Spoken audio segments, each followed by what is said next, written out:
Greenland holds a $5 trillion treasure chest buried under ice, and Donald Trump is willing to risk NATO, threaten military force, and upend decades of international law to get his hands on it. Here's the real reason behind Trump's obsession with Greenland, and why this frozen island could reshape global power. When Trump announced he wanted to buy Greenland in 2019, the world laughed. Denmark called it absurd. But behind closed doors, geological surveys were revealing something extraordinary. Beneath Greenland's ice sheet lies an estimated $5 trillion worth of critical minerals and resources. Some estimates go as high as $50 trillion, or even $100 trillion, as more deposits are discovered. That's roughly $90 million per person living on the island. To put this in perspective, Greenland's current GDP is just $3 billion. The mineral wealth beneath their feet is worth more than the entire economies of Germany and Japan combined. And Trump knows it. Let's break down what's actually under the ice. The U.S. Geological Survey estimates Greenlandic waters could hold 17.5 billion barrels of offshore crude oil and 4.19 trillion cubic meters of natural gas. Onshore northeast Greenland contains around 31 billion barrels of oil equivalent in hydrocarbons, similar to the US's entire volume of proven crude oil reserves. But oil isn't the real prize. Greenland ranks 8th in the world for rare earth reserves, with proven deposits of 1.5 million tons, though estimates suggest the island could hold up to 36 million tons total. These aren't just any minerals. They're the building blocks of modern technology: lithium for batteries, graphite for semiconductors, germanium and gallium for high-tech applications, and rare earth elements that power everything from iPhone speakers to F-35 fighter jet guidance systems to the AI data centers driving ChatGPT. Here's where it gets interesting. China currently controls 98% of global gallium supplies and 60% of germanium. They leverage this dominance in trade wars with the US, essentially holding America's tech sector hostage. Greenland could change that equation overnight. The island has the largest deposits of rare earth elements outside China, potentially making it the world's second largest reserve after more exploration. Critical Metals Corporation, which received a $120 million U.S. Export-Import Bank Letter of Interest in June 2025, exemplifies this potential. Their Tanbreeze project in southern Greenland could supply heavy rare earths for decades. Meanwhile, Greenrock Mining's Amitsoq graphite project has achieved 99.97% purity in test work, hosting one of the highest-grade graphite deposits in the world, with an estimated 8.28 million metric tons. That's enough high-grade graphite to supply global semiconductor manufacturing for decades. But Trump's interest in Greenland isn't new. In fact, the US has been trying to buy this island for over 150 years.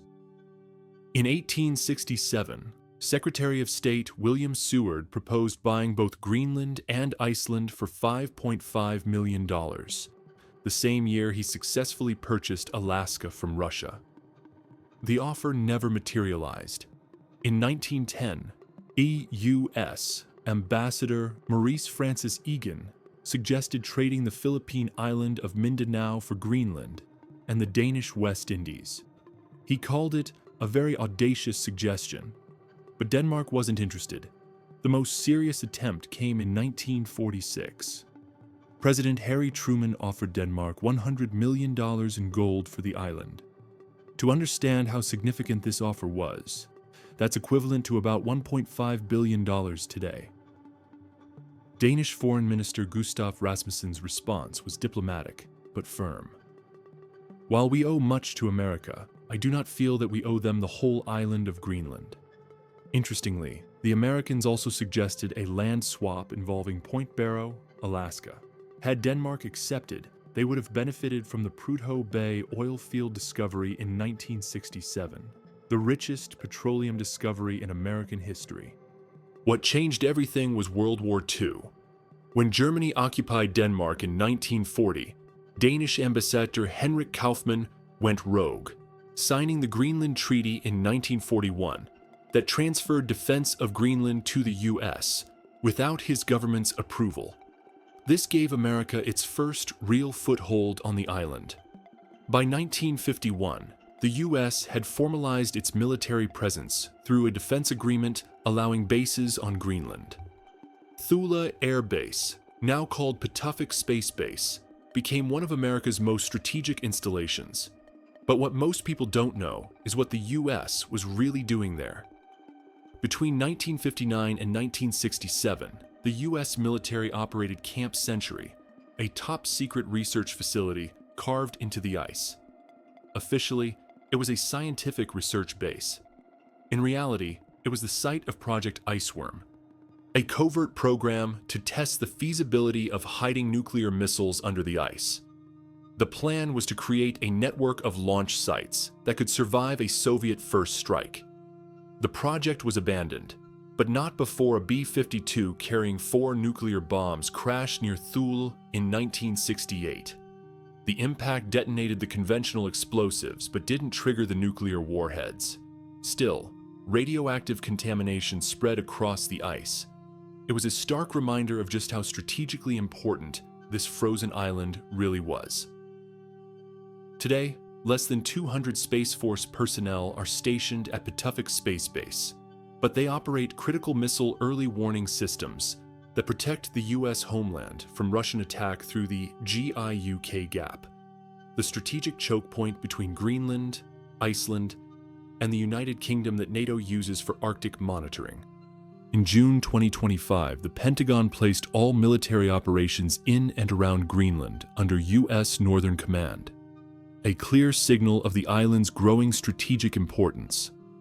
So what makes Greenland so critical now? 3 words: China, Russia, and climate change. As Arctic ice melts, new shipping routes are opening up. The Northern Sea route along Russia's coast could reduce shipping times between Asia and Europe by 40%. But Greenland sits at the entrance to these routes, making it a potential choke point for global trade. China has been aggressively pursuing what it calls the Polar Silk Road Initiative, part of their broader Belt and Road Initiative, seeking to establish mining interests and infrastructure in Greenland. They've offered to build airports in Nuuk, Greenland's capital of 19,000 people, and improve infrastructure until Denmark stepped in with counterfunding. This isn't just about minerals. It's about controlling the Arctic. Russia, meanwhile, has been militarizing the Arctic at an unprecedented pace. New bases, nuclear icebreakers, and advanced missile systems are all being deployed to assert Russian dominance over Arctic resources and shipping routes. For the US, Greenland represents the ultimate strategic hedge. Control of the island would secure critical mineral supplies, dominate Arctic shipping lanes, and create an unsinkable aircraft carrier in the North Atlantic. But there's a massive obstacle. The people of Greenland don't want to be American. Greenland gained self-government from Denmark in 2009 through the Self-Government Act, and independence sentiment runs high. The March through 2025 elections revealed the complex political landscape. The Democracy Party won with 29.9% of votes, led by Jens Frederik Nielsen, who declared that Greenlanders want to be Greenlandic, not American or Danish. The independence-focused Inuit Ataqatigiit Party and Nalarik Party also gained seats, showing strong anti-colonial sentiment.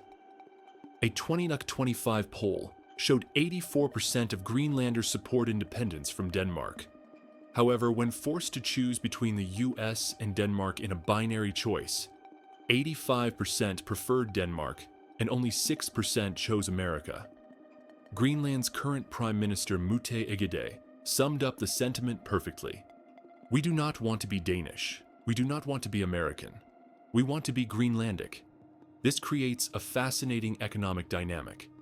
Denmark currently provides Greenland with $591 million annually in subsidies. That's $10,000 for every person on the island, and represents 60% of the Greenlandic government's budget. It's one of the highest per capita aid packages in the world.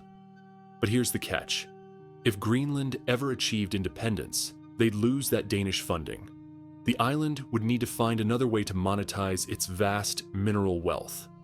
And that's where Trump sees his opportunity. In December 2024, Trump appointed Jeff Landry as special envoy to Greenland and began making increasingly aggressive statements. Greenland is imperative for national and world security, he declared on Truth Social. When asked about using military force, he stated there was no going back on his plan to annex the island. As of early 2025, the escalation reached a peak when Trump threatened 10% tariffs on 8 European nations, including Denmark, unless they agreed to negotiate Greenland's sale. He wrote on Truth Social, "This tariff will be due and payable until such time as a deal is reached for the complete and total purchase of Greenland." The backlash was swift and severe. Danish Prime Minister Mette Frederiksen warned that any US attack on a NATO country would effectively end NATO. European allies condemned the threats as unprecedented from a sitting US president. Facing international isolation, Trump dramatically reversed course at the 2026 Davos conference. He announced a framework of a future deal with NATO Secretary General Mark Rutte. Though CNN reported that no actual document exists, and the supposed deal sounds a lot like what the United States already had. The reality is that mining in Greenland remains incredibly challenging. As CEO Brian Hanrahan of Lumina puts it, investing in Greenland is not for the faint of heart.